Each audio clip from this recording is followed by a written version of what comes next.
Hi guys, ഇന്നത്തെ special മാങ്ങ മുളക് തിരുമ്പിയത്. അതിന് വേണ്ട ചേരുവകൾ ഞാൻ പറഞ്ഞു തരാം ട്ടാ. മുളക് പൊടി, ഉപ്പ്, മഞ്ഞൾപ്പൊടി, സവാള, പച്ചമുളക്, വെളിച്ചെണ്ണ. ഇനി മാങ്ങ അരിഞ്ഞെടുത്തിട്ട് എങ്ങനെയാണെന്ന് ഞാൻ പറഞ്ഞു തരാം. മാങ്ങ അരിഞ്ഞെടുത്തിട്ടുണ്ട്. സവാള അരിഞ്ഞത് മാങ്ങയിലേക്ക് ചേർക്കാം. പച്ചമുളക് അരിഞ്ഞത് ചേർക്കാം. മുളക് പൊടി ചേർക്കാം. മഞ്ഞൾപ്പൊടി ചേർക്കാം. ആവശ്യത്തിന് ഉപ്പ് ചേർക്കാം.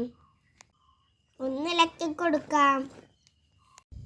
മാങ്ങയിലേക്ക് വെളിച്ചെണ്ണ ചേർക്കാം. എന്നിട്ട് ഇളക്കി കൊടുക്കാം. മാങ്ങ മുളക് തിരുമ്പി റെഡി.